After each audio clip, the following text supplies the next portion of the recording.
आखिर क्या है पीडब्ल्यूडी डिपार्टमेंट में हुए ट्रांसफर पोस्टिंग की गड़बड़ियों का मामला, और एक बार फिर क्यों चाचा शिवपाल भतीजे अखिलेश यादव पर भड़के हैं। नमस्कार, मैं हूं समर्थ श्रीवास्तव और आपका स्वागत है हमारे स्पेशल शो आज का यूपी में। शुरुआत करेंगे हम तबादलों की खबर से। स्वास्थ्य विभाग के तबादले हों या उसके बाद लोक निर्माण विभाग के तबादले हों, लगातार इस तरह की चर्चा उत्तर प्रदेश में हो रही है। सोशल मीडिया पर भी लगातार चर्चा हो रही है कि हालांकि एकदम से ये ट्रांसफर पोस्टिंग को लेकर बातचीत क्यों शुरू हो गई है, गड़बड़ियों को लेकर क्यों शुरू हो गई है। मुख्यमंत्री उत्तर प्रदेश योगी आदित्यनाथ ने दोनों ही विभागों में हुए ट्रांसफर पोस्टिंग में गड़बड़ियों को लेकर एक टीम बनाई थी। फिलहाल स्वास्थ्य विभाग की जो जांचें थी उसकी रिपोर्ट सीएम को मिल चुकी है। पीडब्ल्यूडी डिपार्टमेंट की अभी रिपोर्ट पूरी तरीके से सीएम के पास नहीं आई है, पर यहां पर योगी का हंटर चला है। जी हां, पीडब्ल्यूडी डिपार्टमेंट में जो मंत्री हैं यानी कि जितेंद्र प्रसाद, उनके ओएसडी अनिल कुमार पांडे को हटा दिया गया है। इसके साथ ही उनके सहायक चौरसिया, उनको भी हटाया गया है। इनको क्यों हटाया गया है, हम इस पर बात करेंगे।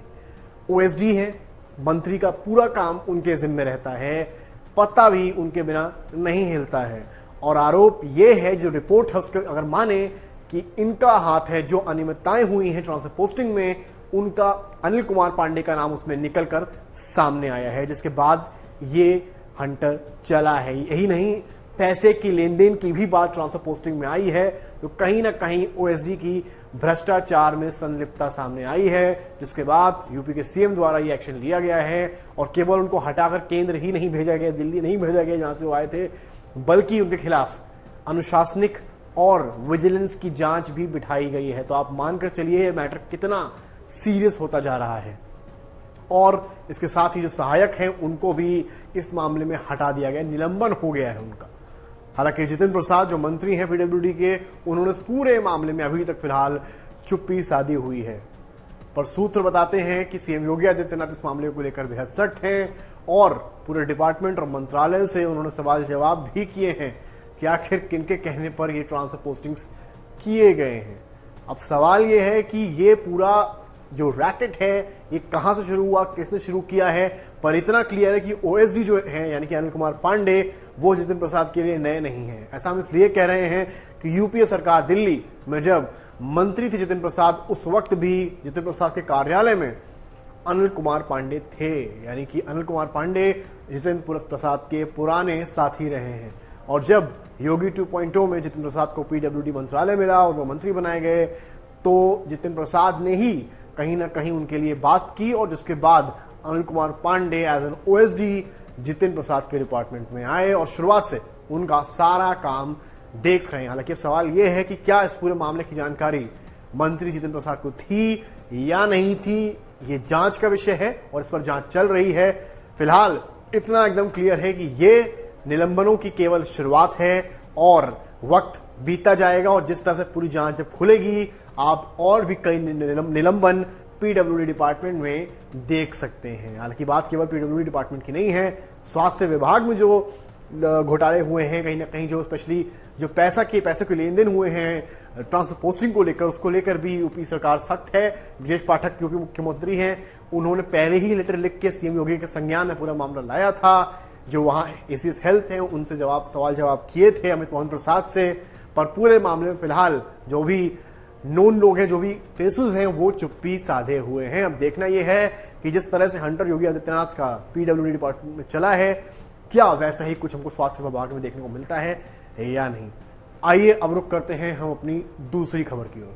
शिवपाल सिंह यादव। यूं तो शिवपाल सिंह यादव की राहें अखिलेश यादव से फिर से अलग हो चुकी हैं, पर वक्त जैसे जैसे बीतता जाता है वो अपनी जो एक तरह से सोच है, जो उनका अखिलेश को लेकर कहना है, वो अपना जग जाहिर करते रहते हैं।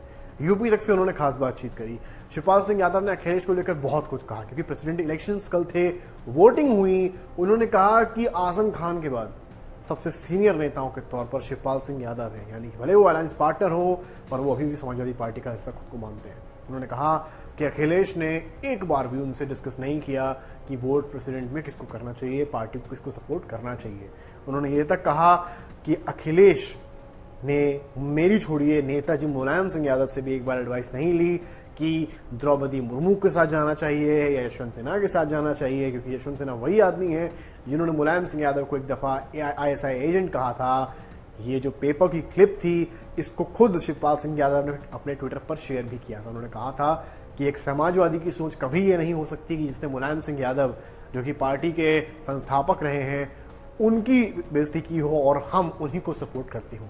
उन्होंने कहा कि अखिलेश यादव कुछ जो पता होना चाहिए कि वो वही व्यक्ति हैं जिन्होंने मुलायम सिंह को राष्ट्रीय अध्यक्ष के पद से हटाया था, तो वो शिवपाल की और मुलायम की कितनी इज्जत करते हैं ये जग जाहिर है। देखिए, सबके सुझाव लिए होते हैं, सब नेताजी से लेकर के समाजवादियों के आदर्शों पर चले होते हैं, विचारों पर चले होते हैं, तो आज सत्ता में बैठे होते हैं, मुख्यमंत्री बने होते हैं। वो यहाँ नहीं रुके। शिवपाल सिंह यादव ने ये तक कहा कि अखिलेश ने अगर उनकी सुन ली होती तो आज शायद विपक्ष की जगह वो सरकार में होते और उत्तर प्रदेश के मुख्यमंत्री बने बैठे होते। हालांकि उनके तेवर पूरी तरीके से फिलहाल वाइस प्रेसिडेंट की इलेक्शन भी नजदीक है, उसमें भी यूं तो MLA पद पर हैं, वो वोट नहीं कर सकते हैं, पर एक मोरल सपोर्ट की बात होती है, वो फिलहाल शिवपाल सिंह यादव का NDA की तरफ जाता नजर आता है। एक तरफ ओम प्रकाश राजभर हैं जो खुलकर खेल रहे हैं और अभी उन्होंने द्रौपदी मुर्मू को वोट भी किया है, तो अब देखना यह है कि क्या राजभर सेम टेंडेंसी अपनाते हुए एक मॉरल सपोर्ट की जो बात होती है, क्या वो वाइस प्रेसिडेंट जो बीजेपी के उम्मीदवार हैं उनको ही देते हैं या नहीं। पर फिलहाल शिवपाल सिंह यादव का गुस्सा जो है वो अखिलेश को लेकर लगातार फूट रहा है, जबकि अखिलेश से जब शिवपाल को लेकर सवाल होता है तो अखिलेश इग्नोर करते हैं और उस बात पर ज्यादा बात नहीं करते हैं। हालांकि राजभर को लेकर अखिलेश ने भी तंज किया है कि उनको पीछे से कोई मॉनिटर कर रहा है, पर राजभर ने भी तंज पलट कर किया है। राजभर ने तो ये तक कह दिया है कि मैं अगर अखिलेश के साथ बात नहीं बनती है तो मैं मायावती के साथ जाने के लिए तैयार हूं। तो इस तरह की गहमा गहमी फिलहाल उत्तर प्रदेश की राजनीति में चल रही है और अखिलेश यादव के जितने साथी हैं, स्पेशली जो अलायंस पार्टनर्स हैं, चाहे वो संजय चौहान हो, केशव देव मौर्य रहे हों, प्रकाश राजभर हो या शिवपाल हो, सब कहीं ना कहीं किनारा कर रहे हैं। देखना है कि ऐसी सिचुएशन में अखिलेश क्या करते हैं, क्योंकि उन्होंने कल मीडिया बाइट में एक बात कही कि लोहिया कहते थे कि आप अकेले भी खड़े होकर जंग लड़ सकते हैं। तो देखना है कि अखिलेश इसी फिलॉसफी के साथ आगे जाएंगे या राजभर के जो बयान हैं इसी रूप से बाहर निकलकर जमीन पर आने वाले उनको सीरियसली लेकर पार्टी को बढ़ाने के लिए आगे कदम बढ़ाएंगे। यूं ही जुड़े रहिए हमारे साथ और देखते रहिए यूपी तक।